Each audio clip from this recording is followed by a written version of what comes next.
Hey folks, Jesus is coming soon. You know, I was sitting out in the parking lot yesterday and I made a video and I didn't think it was good enough, so I'm going to retry it. First, I want to talk about the date setters setting dates once again. Supposedly now it's going to be on April 8th, the eclipse. People are just non-stop. Every time there's something big to happen, they set the dates. And people fall for it. They build up this false hope and it doesn't happen and they fall away. My advice to you is don't listen to any of them. If they're doing this on YouTube, don't even watch their videos. Because deception is everywhere. And there's so many people falling for these things. Yeah, there's a lot of things interesting about this eclipse. Being the last one was 7 years ago. And 7 we know is pretty significant. And I still remember that day, August 21st, 2017, like it was yesterday. That was the day I felt heavy to pick up the Bible and start reading it for the first time. It was amazing for me because I got to know the Lord over that next year of reading the Bible every single day. A lot of people have asked me, how do you do that? How do you make yourself read the Bible every day? Well, you put it in your schedule, and once you do it enough, you won't stop.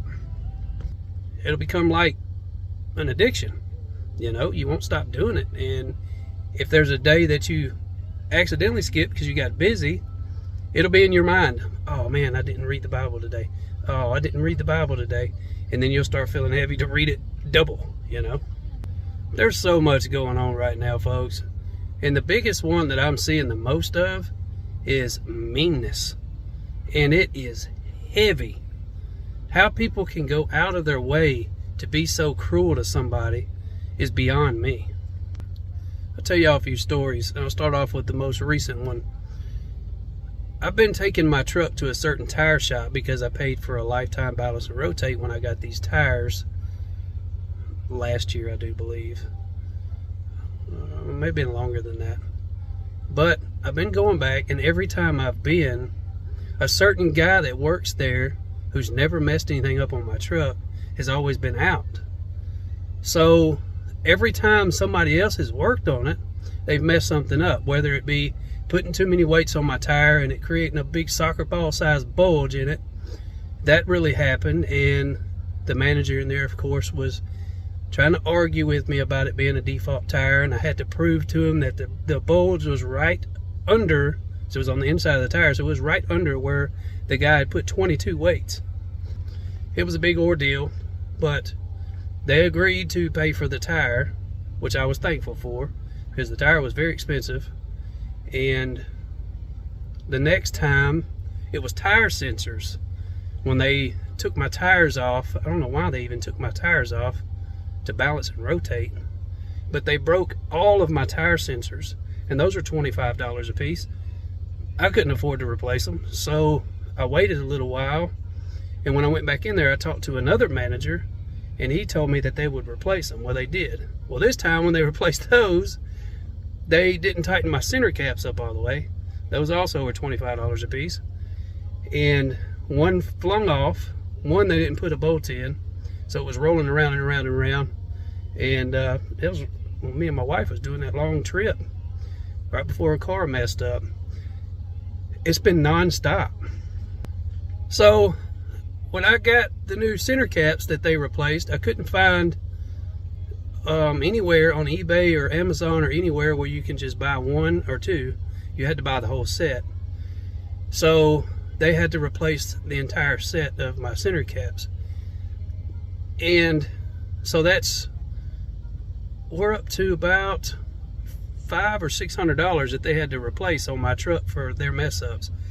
Finally, I went in there yesterday, because I did notice when I was putting the center caps on, I said, I'm going to check the air in my tires. So I did. In my tires, and I promise I got to point to all this, y'all. I know it's probably boring. I apologize. But my tires are not supposed to hold any more than 45 pounds of pressure. In the back, too. That's when pulling a trailer. This back driver's side tire had 60 pounds of air in it. I don't know how it didn't pop or create a bulge or anything. But I let the air out. And then I saw that the guy that I've been wanting to do this stuff on my truck was there. And I told him, I said, hey, I'm going to come back in here Monday. I want you to balance rotate my tires. And I told him about all this stuff, and he apologized. I said, well, it's not your fault. And so he did the work. It took him probably 2 hours. He's got a disability where I think his right side is paralyzed, but he does a phenomenal job when he works. There's no mess ups, or he takes his time and makes sure everything's done right. But the whole time he was doing my truck, all these guys back there were making fun of him, calling him grandpa and saying he was slow and making fun of his disability. And it made me sick to my stomach. The whole time they were making fun of this guy, I was thinking in my mind, he works slow, but he does a good job. Versus y'all have messed up everything on my truck and cost this place so much money. I would rather have someone work slowly and produce good results than speed through something and mess everything up and cause more problems. But of course, those are just thoughts that I had in my mind. I wasn't saying anything, but it made me feel more sorry for this person, and I know we shouldn't be doing that. But it led me back to my childhood, or how mean people truly were. You know, I'll tell y'all a story about my dad now. My dad was, growing up, high school, college, he was All-American football in high school, All-American swimmer in high school, has newspaper articles. There's this sport place in Natchitoches, Louisiana. If anybody ever goes in there, you can actually find a picture of my dad in the newspaper from All-American in swimming when he was in high school here in Shreveport, down the road. Then when he went to college, he played for the Arkansas Razorbacks. He didn't play for them long because he had an injury. He was always physically in shape his whole life. When he got in his late 40s, I don't know what got in his mind, but he was wanting to eat more and more and more. My mom would cook supper, and he would go back for seconds and thirds and fourths and fifths. I don't know why she didn't stop him, but he got morbidly obese. Now I'm exaggerating. He probably got up to about 320 pounds or so at 6'1". I mean, that's very heavy. So I had to deal with friends mocking and making fun of my dad all the time when he got big, and it broke my heart into pieces because I knew who my dad was. He was the best dad. I couldn't have asked for a better dad. But this is what people do all the time. They always got to poke fun, make fun, point out things, flaws of people, judging the outer appearance. People these days don't take the time to get to know somebody. They want to stare at them, make fun of them, and this mainly happens in those church buildings. Here's another story for y'all. I went to school with this kid who had the brightest orange hair I've ever seen on any human being, and his name was Billy. His real name was William. We all called him Billy, and I felt sorry for him because everybody was picking on him.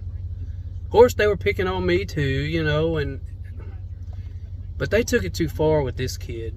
They said that he did something to his sister, which he did not do. And even his sister was going around the whole school telling everybody it was a lie, that it was a rumor, all this other stuff. Well, this kid got so tired of it that he actually hung himself. 12 years old.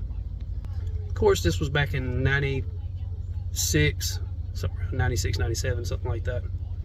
Moral of the story is, stop poking fun at people. Stop being so mean to people. You don't know nobody that you're sitting here talking about, so don't do it. People put it in their mindset of how someone really is before they even get to know them, and that's what they go off of. The meanest people I have ever encountered in my life has been inside the church. I can come here and say Jesus is coming soon, which I firmly believe that in my heart. I believe that the catching away, the rapture, harpazo, however people want to say it, I believe that's very soon. But yet there's still people come, call me a liar, say this and this and this. Like, I don't understand why people even do it. It's not like we're going to listen to them, right? It's not like we're going to believe what they have to say. We already know because we read the scriptures. We're not deceived off of what man says. So their comment is really in vain because no one's listening to them. Folks, I get it. Times are tough right now, but keep looking up and telling y'all because Jesus is coming so very soon. I really love all y'all. That's why I come here and tell y'all these stories. Romans 10:9-13. I love all of you, and God bless.